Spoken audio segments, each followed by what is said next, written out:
Bonjour à vous voyageurs. Avez-vous déjà rêvé de tomber sur un trésor, de découvrir un cristal que personne n'a vu avant vous? Imaginez-vous dans une forêt guidé par une intuition inexplicable. Vous voyez une roche au sol, la ramasser, la retourner. À l'intérieur, une gemme y est logée. Et si votre esprit pouvait capter des signaux que la science ne sait pas expliquer? Et si nos sens étaient connectés à la Terre au point de pouvoir nous orienter? C'est ce que nous allons voir aujourd'hui à travers une enquête qui oscillera entre physique, métaphysique, intuition et sorcellerie. Mais avant toute chose, soyez les bienvenus sur ma chaîne La Carte du Surnaturel. Je m'appelle Marie-Élise et je sors au moins 2 vidéos par semaine sur des lieux étranges dans le monde et j'enquête sur les mystères de notre planète. C'est parti!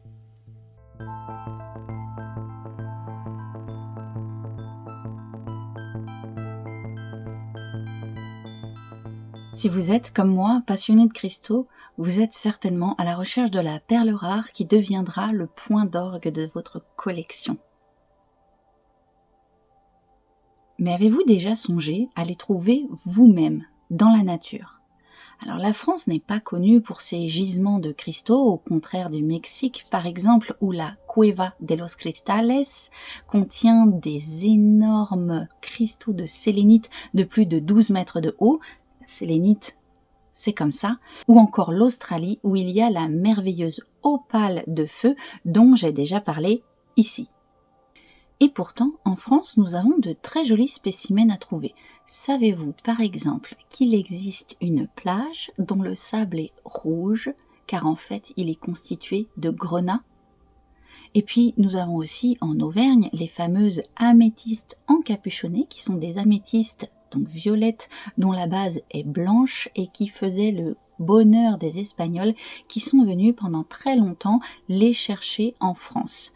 D'ailleurs, pour ces améthystes en particulier, vous pouvez visiter des gisements, alors en étant accompagné à travers des visites groupées. Il y en a 2 qui sont assez connues et que j'ai pu faire, ce sont les mines de Pégu et aussi la visite absolument incroyable du musée de l'améthyste en Auvergne, aux alentours de la ville d'Issoire.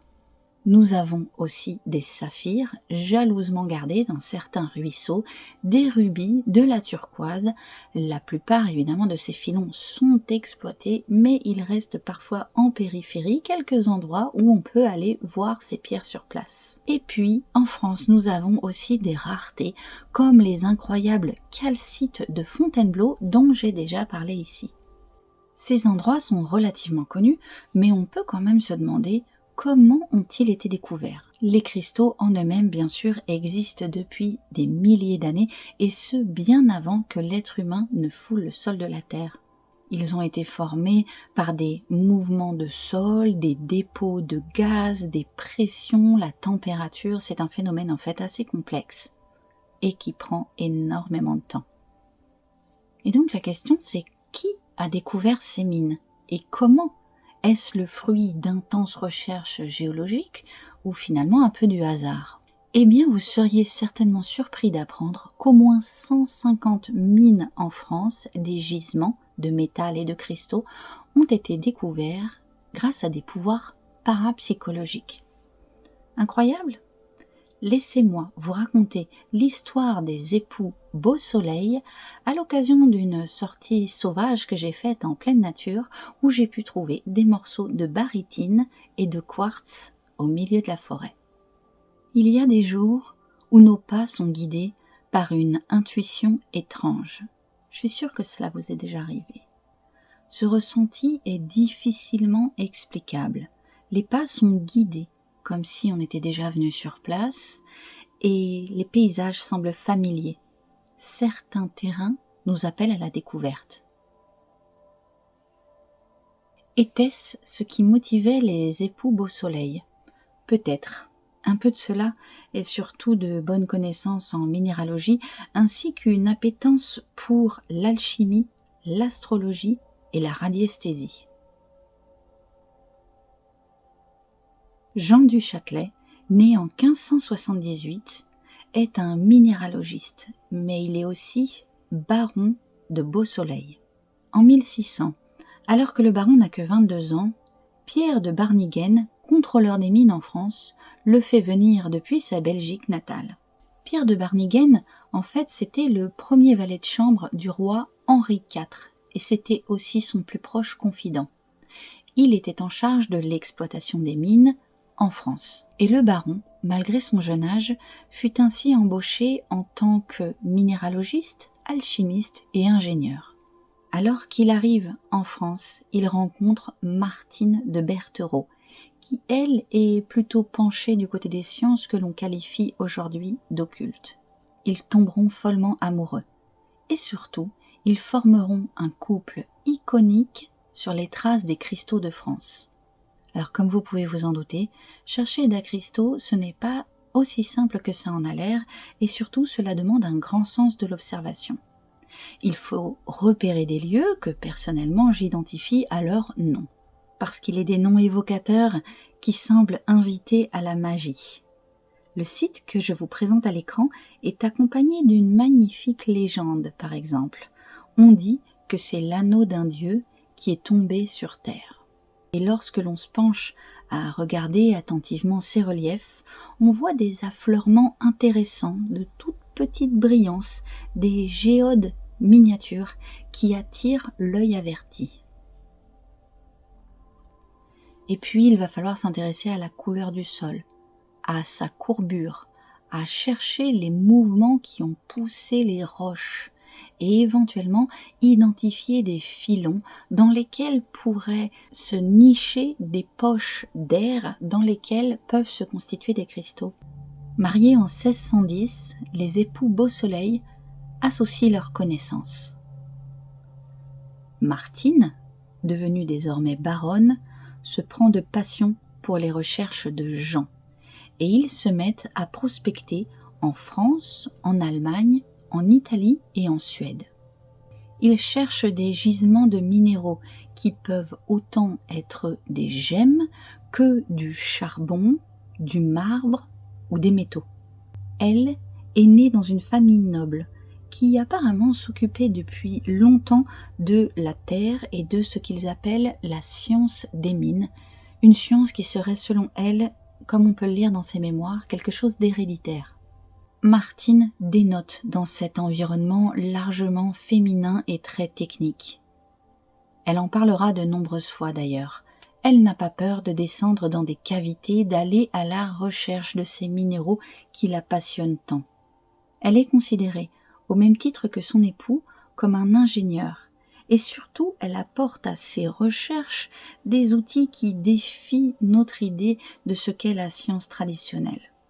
Dans son premier ouvrage, nommé Véritable déclaration de la découverte des mines et minières de France, écrit en 1632, elle évoque ses intentions proto-alchimiques posant le compas minéral dans la charnière astronomique pour reconnaître s'il y avait là quelques mines ou minéraux. Et dans son deuxième livre, La restitution de Pluton, elle va plus loin, en parlant de 7 chartes astrologiques qu'elle utilise pour fabriquer des compas ou des baguettes divinatoires dont on se servait autrefois pour prouver l'existence d'eau souterraine. Alors là, on parle bien de baguettes de sourcier. Je suis sûre que vous en avez vu de nombreuses fois, même les chasseurs de fantômes en utilisent désormais. C'est de la radiesthésie. Et dans la France du XVIIe siècle, cette pratique est assimilée à de la sorcellerie. D'ailleurs, à mon arrivée sur le site dont je vous montre les images, effectivement, j'ai croisé 2 hommes avec des baguettes de sourcier. Ils se sont éloignés quand j'ai voulu commencer à discuter avec eux, certainement car ils voulaient garder leurs recherches confidentielles. Peut-être ont-ils eu tort, car au bout d'une demi-heure de prospection et en suivant mon instinct et ma connaissance du terrain, j'ai trouvé un assez joli filon de barytine que j'aurais été ravie de partager avec eux.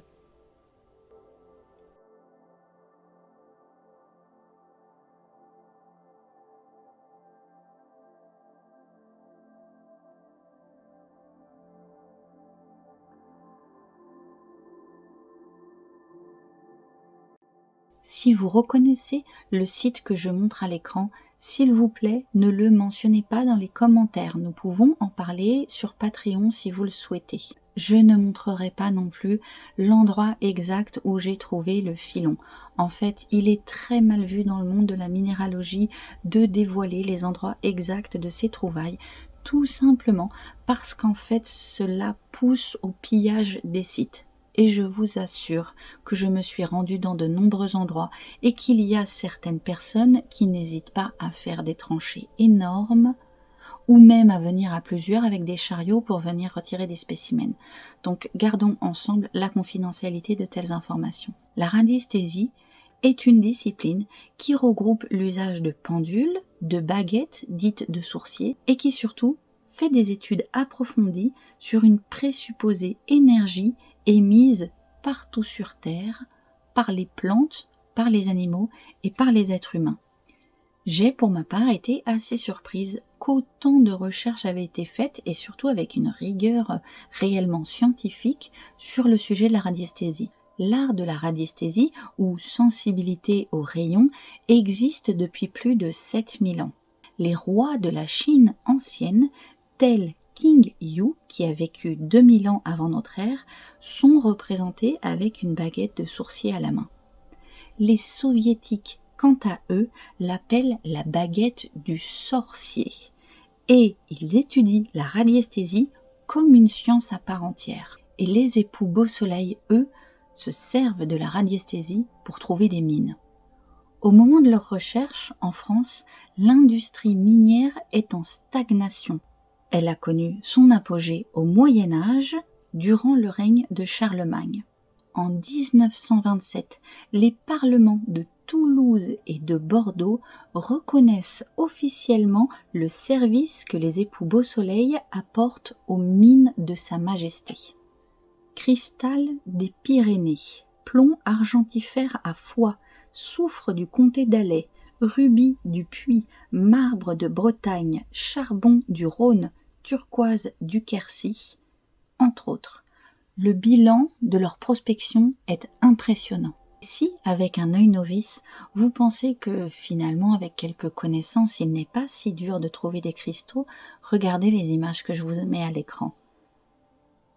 Pour le trouver, il a fallu se garer au milieu de nulle part, remonter une route, s'enfoncer dans la forêt, marcher pendant une vingtaine de minutes, puis observer au milieu des bois, à un seul endroit, qui fait environ une trentaine de mètres de côté. Sous les mousses et les feuilles, des affleurements de quartz se révèlent. Si vous savez écouter, les cristaux vous guident. La lithothérapie, c'est un autre aspect de l'usage des cristaux si on ne se limite pas à les collectionner ou les transformer en bijoux par exemple. Si certaines boutiques vendent telle ou telle propriété pour des cristaux divers et ce de façon un peu hasardeuse, je vous assure que se pencher réellement sur la lithothérapie permet, à défaut de croire en leur pouvoir, de mieux comprendre la formation des minéraux et leurs spécificités. Roches sédimentaires, magmatiques ou métamorphiques n'ont pas les mêmes usages. Leur couleur, qu'elle soit idiochromatique, allochromatique ou pseudochromatique, se distingue subtilement. Le système cristallin, c'est-à-dire la façon dont les atomes sont agencés, influencerait directement les capacités d'un cristal à agir sur le corps ou le mental. Les pierres fragiles, dites tendres, sont par exemple plus utilisées pour les personnes âgées ou les enfants. Il n'est pas dit si Jean et Martine de Beausoleil utilisaient les talents des trésors qu'ils trouvaient. Mais ils n'étaient certainement pas sans connaître la mythique Hildegarde de Bingen, qui était à la fois abbesse, mystique, visionnaire, illustratrice, compositrice et poétesse. elle est parfois considérée comme la première naturalogiste d'Allemagne. Elle fit de nombreux ouvrages sur l'usage des cristaux et des plantes dans le cadre de la médecine et elle vécut de 1898 à 1179, c'est-à-dire au IIe siècle de notre ère. Comment fonctionne la radiesthésie dans le cadre des recherches des époux Beausoleil? Eh bien ça, on ne le sait pas vraiment parce qu'ils ne l'ont pas réellement expliqué en détail. Martine a rédigé 2 livres et ils sont en latin. Il faut savoir que cette femme maîtrisait le français, l'anglais, l'allemand, l'italien et l'espagnol, mais elle était en plus érudite, en plus de la minéralogie, en chimie, en hydraulique et en mécanique. Ce qui est sûr, c'est qu'il revendiquait d'avoir trouvé 150 mines en France. C'est extrêmement impressionnant. Et en parlant de la France et des radiesthésistes, il faut parler par exemple du légendaire Jacques Aymar qui lui participait à des enquêtes de police. Ses exploits firent l'objet d'un rapport du procureur de Lyon. Je vais vous en lire une partie. En arrivant dans la cave où s'était déroulé le crime, Aymar traduit une profonde agitation. Il se mit à trembler, son pouls s'accéléra et la baguette qu'il tenait à la main se tendit à l'endroit où avaient reposé les corps. Ayant réglé sa baguette, il se lança à la poursuite des malfrats. En chemin, il indiqua les différents endroits où les fugitifs s'étaient arrêtés, reconnaissant même, à la stupéfaction des spectateurs, les lits qu'ils avaient occupés, les tables où ils avaient mangé, les verres et les plats qu'ils avaient touchés. Dans un autre registre, l'abbé Mermet fut l'un des pionniers de la radiesthésie.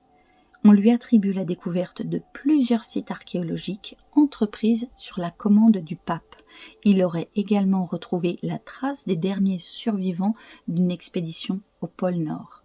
Mermet était célèbre dans l'Europe entière pour son pouvoir de retrouver les disparus grâce à son pendule. Dans le cas des sourciers, on a essayé d'expliquer le phénomène scientifiquement. On a notamment mis en avant le phénomène très bien documenté et très connu qui s'appelle l'effet de Quincke, qui fait que l'action de l'eau qui filtre dans les milieux poreux fait naître des potentiels électrocinétiques faisant circuler des courants électriques sous la Terre. Alors, bien qu'il soit difficile de comprendre comment le corps, même à travers des mouvements inconscients, puisse ressentir justement ces courants électriques, cela n'explique pas vraiment les réussites dans le domaine de la recherche de personnes, ces recherches se faisant sur le terrain, mais aussi sur carte, donc à distance. Et cela n'explique pas non plus comment certaines personnes disent pouvoir trouver des cristaux, des minéraux, des mines, grâce à la radiesthésie. Et puis je vous avoue que j'ai parcouru l'un de mes ouvrages qui fait quand même 300 pages et que j'ai été un petit peu perdue dans les différentes explications proposées pour la radiesthésie. Les différentes possibilités d'explication sont à se perdre. On parle de corpuscules, de petits êtres de la nature, de vapeur et de fumée, de courants telluriques, d'effets de magnétisme terrestre. On finit par distinguer la radiesthésie mentale qui serait en fait due à des mouvements inconscients, ce seraient des réflexes neuromusculaires sous la forme d'une intuition à déclenchement immédiat, et puis la radiesthésie pure qui pourrait complètement se passer d'outils, c'est-à-dire sans baguette, sans pendule, et qui revient en fait à un phénomène de voyance alors que la personne est dans un état comparable à une hypnose légère. Quoi qu'il en soit, les époux Beausoleil, forts de leur découverte mais totalement ruinés par leurs recherches, adressèrent un livre au tout-puissant cardinal de Richelieu, c'est-à-dire le ministre principal du roi Louis XIII. Ce texte, rédigé par Martine, je vous en ai déjà parlé, et son nom complet c'est « Restitution de Pluton à Monseigneur éminentissime cardinal de Richelieu ». Elle y contestait la dîme, donc la ponction obligatoire du roi sur leurs trouvailles, et surtout réclamaient 300 000 livres au titre des dépenses qu'ils avaient engagées pour trouver ces gisements. Pour toute réponse et réaction, le cardinal de Richelieu fit immédiatement arrêter les époux Beausoleil. Et ce sur un prétexte assez facile. À ce moment-là, ils furent accusés de sorcellerie, ce qui n'est pas une chose légère à l'époque. Jean du Châtelet est incarcéré à la Bastille et sa femme Martine au château de Vincennes. Ils y mourront respectivement en 1645 et 1643. Tragique mais magnifique destin de ce couple à la vie hors du commun. Voyageurs, chercheurs de trésors mystiques, mais aussi extrêmement compétents dans leur domaine, ils ont emporté avec eux leurs secrets. Quant à moi, je suis repartie de mon expédition avec quelques échantillons de barytine et de quartz, souvenir d'une quête aux cristaux que je vous partage sur les traces de ceux qui, avant moi, ont manié la baguette et l'intuition pour découvrir ce que révèle notre terre quand nous avons la patience de nous y pencher. Voilà pour ce sujet qui, je l'espère, vous aura intéressé. On se retrouve sur Patreon pour en discuter ainsi que pour des news exclusives sur la chaîne. À partir de aujourd'hui et jusqu'à Noël, nous allons vous partager des musiques que nous avons faites, notamment pour la chaîne et que vous pouvez de temps en temps entendre en générique de fin. Allez, c'est tout pour aujourd'hui. À très bientôt pour de nouvelles découvertes. Ciao. Des énigmes perdues sous les yeux oubliés, des lieux silencieux que nul n'a effleurés, là où l'invisible se mêle au réel. Plongeons au cœur de la carte surnaturelle. Ouvrez les jambes qui hantent les vieux âges, des secrets profonds résonnent dans chaque page. Un chemin se dessine entre l'ombre et le ciel. Suivez-moi dans la carte surnaturelle. Perle de mystère et de sombres destins, des portes s'ouvrent, on finit le chemin. À chaque pas un conte, une trace immortelle. Bienvenue dans la carte surnaturelle.